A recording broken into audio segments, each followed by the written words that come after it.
I just want to address something before we get started. Or maybe some of you out there with a 535 ATS or a pump gun from Mossberg. Good gun, I like it. There is one thing.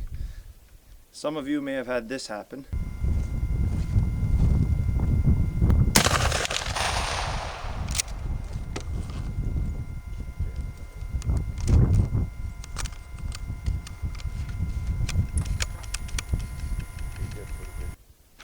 You'll know what I'm talking about. With longer shells such as 3.5 inch or so, it'll usually result in a jam. The smaller ones, like 2 3/4, for shooting skeet, will usually just drop out the bottom and you won't notice it, and then you'll be lacking a shot. It's a very easy fix. You gotta do is pull the trigger set out, and the shell stop arm is your problem. Alright guys, here I have my Mossberg 535 ATS. I really like this little gun. I got my short barrel on there. I use that for turkey. ATI stock. Now, if you're familiar with this model, you may be familiar with a common problem with them. My buddy's got one that does the same thing. Problem is that under recoil, a lot of times it'll kick a shell out of the tube magazine into your elevator area, and it'll give you a jam. It's common for me anyway with the Magnum cartridges. Also, it does it with the cheap ones there, the 2 3/4 I use for skeet. But I did some research, and it's apparently pretty common with this model.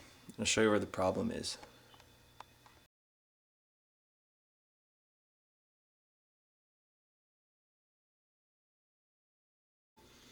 Okay, so this is where our trouble lies. The shell arresting arm, which contacts the head of your shell to make sure it doesn't pop out of your chamber, out of your tube magazine, is not making enough contact with the head of the casing to keep it from coming out under recoil. So what I do here, got a fired shell, pop that in there. See how little contact it's making? And it could be worsened depending on when that last shell was kicked out, depending where this one lies. So you have very little contact there, and it doesn't take much in the sense of recoil to make that move out of the way and give your shell up. And that's where you find yourself with a jam. Now this little arm operates on a bit of a cam there. It's got a slight bend to it all along here, which allows it to contact this. And all we're going to do is give it a little bit more of a bend just to ensure it has enough contact. So what I do is take a Sharpie, and I'm going to mark and move this shell to where it's got as little contact as it can possibly have with that arm. Then I'm going to put a mark on it with the marker so we have a reference for after we've got it bent. I'm going to go ahead and do that. Alright, so got that case marked. Right here you can see just where the arm was touching. I'm going to use that as a reference. When we put it back in, we're going to put the shell in the same place and make sure we're overlapping that mark at least.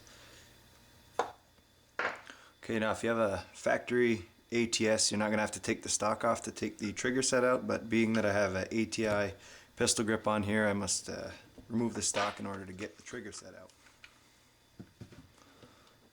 Alright, this trigger set's pretty easy to get out. Okay, so first I'm going to cock this back until the bolt is underneath the trigger set. It's not quite all the way back. And then we're going to pop this pin right here out. Throw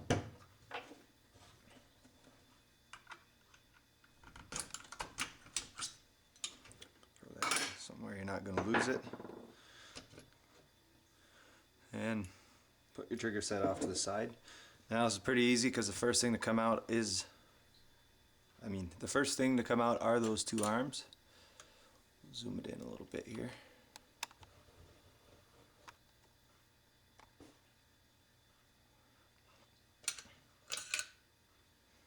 That's the one we're after.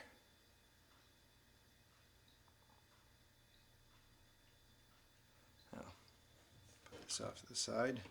Okay, so once you got that arm, you can see there's a very slight bow to it. All we're going to want to do is increase that bow.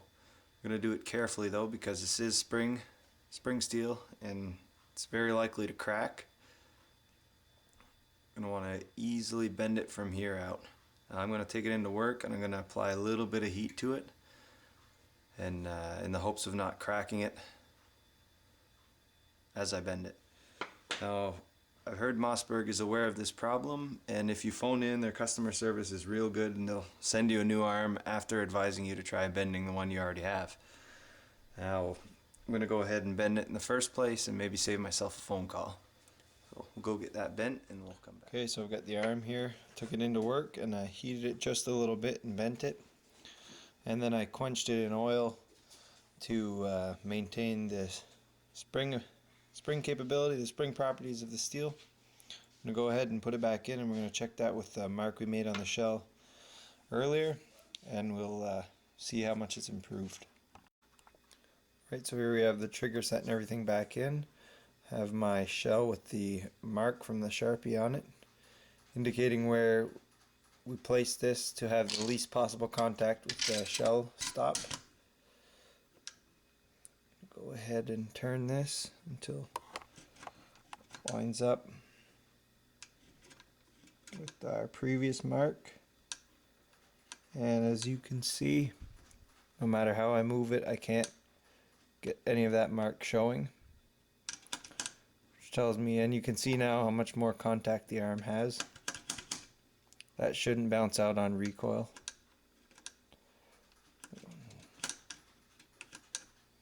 Thing left to do now is get out and try it.